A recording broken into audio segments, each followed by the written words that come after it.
Pada pertemuan kali ini, Ibu Rara akan membahas materi tentang perlawanan Banten terhadap VOC. Adapun kompetensi dasar pada pertemuan kali ini yaitu 3.7 menganalisis respon bangsa Indonesia terhadap imperialisme dan kolonialisme dalam bidang politik, ekonomi, sosial budaya, dan pendidikan. 4.7 menyajikan hasil analisis respon bangsa Indonesia terhadap imperialisme dan kolonialisme dalam bidang politik, ekonomi, sosial budaya, dan pendidikan dalam bentuk tulisan dan atau media lain. Adapun indikator pada pembelajaran kita pada hari ini yaitu 3.7.4 menjelaskan respon bangsa Indonesia terhadap imperialisme dan kolonialisme dalam bidang ekonomi berupa bentuk perlawanan terhadap praktik monopoli. Sedangkan tujuan pembelajaran kita pada hari ini yaitu setelah mempelajari materi ini, peserta didik diharapkan mampu memahami perlawanan Banten terhadap VOC.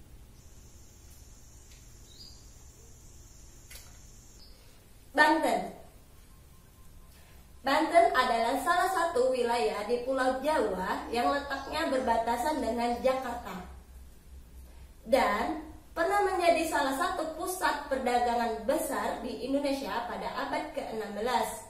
Letaknya yang di dekat Selat Sunda inilah yang menjadikan Banten sebagai pintu gerbang alternatif untuk jalur pelayaran dari barat sejak awal abad ke-17. Ketika itu, pelabuhan Banten semakin ramai dikunjungi pedagang dari daerah barat dan timur, salah satunya ialah Belanda.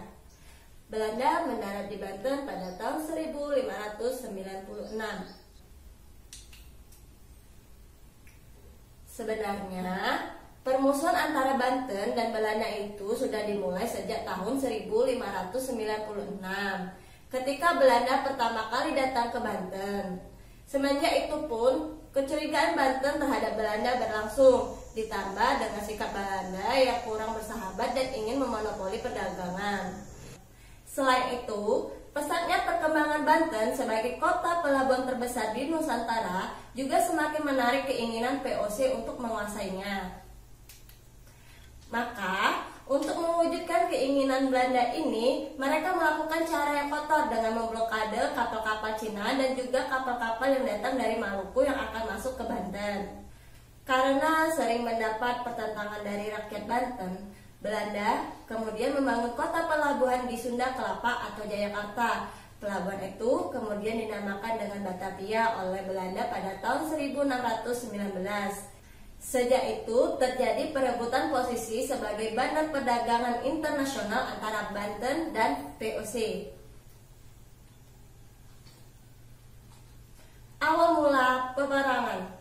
Ketika Sultan Agung Tirtayasa diangkat sebagai sultan di Kesultanan Banten, Sultan Agung ini berhasil membuat perdagangan di Banten berangsur-angsur pulih. Hal ini dikarenakan Sultan Agung ini berhasil menarik perdagangan dengan bangsa-bangsa lain seperti Inggris, Perancis, Siam, dan Cina. Pada tahun 1671, Sultan Agung mengangkat Sultan Haji sebagai sultan muda yang bertugas untuk mengurus masalah dalam negeri. Sedangkan Sultan Agung dan Pangeran Purbaya mengurusi masalah yang berhubungan dengan luar negeri. Pembagian tata pemerintahan Kesultanan Banten ini membuka peluang bagi Belanda untuk menghasut Sultan Haji agar tidak memisahkan urusan pemerintahan di Banten, dan mereka juga mempengaruhi Sultan Haji yang ambisius mengenai kemungkinan Pangeran Purbaya yang akan diangkat sebagai Raja Kesultanan Banten. Sultan Haji yang terhasut kemudian bersekongkol dengan VOC untuk menguasai kerajaan Banten seluruhnya. Akhirnya, pada tanggal 1 Maret 1680, Sultan Haji menurunkan ayahnya yaitu Sultan Ageng dari tahta kesultanan dan mengangkat dirinya sendiri sebagai Sultan Banten. Tindakan Sultan Haji ini menimbulkan reaksi dari rakyat Banten yang tidak mengakuinya sebagai sultan. Akhirnya rakyat Banten ini berperang melawan VOC serta Sultan Haji demi kesetiaan mereka pada Sultan Ageng Tirtayasa. Sementara itu, Sultan Agung beserta Pangeran Purbaya dan Syekh Yusuf menantunya mendirikan markas di Lebak atau yang sekarang dikenal sebagai Rangkas Bitung. Sultan Agung melancarkan pertempuran dengan Belanda selama setahun. Namun namun sering menderita kerugian hingga Syekh Yusuf tertangkap. Akhirnya pada Maret 1683, Sultan Agung Tirtayasa menyerah kepada Belanda dan ditawan di Batavia hingga kematiannya pada tahun 1695.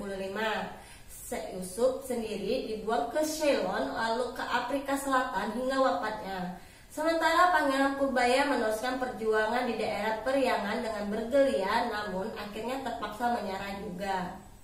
Pada tanggal 12 Februari 1682, perang saudara di Banten ini pecah. Ketika pasukan Sultan Agung menyerbu Surosoan, tempat kediaman Sultan Haji, tetapi berkat bantuan POC, Sultan Agung terpaksa mundur dan menyelamatkan diri ke pedalaman. Sejak saat itu, Sultan Agung diburu POC agar mau menyatakan diri dan takluk pada kekuasaan POC. Dengan demikian, Sultan Haji lantas mendapatkan posisinya sebagai Sultan Banten dengan mengorbankan ayahnya, saudaranya, dan juga rakyatnya sendiri. Belanda pun mengambil kesempatan dengan membuat perjanjian kembali dengan Sultan Haji, yaitu 1.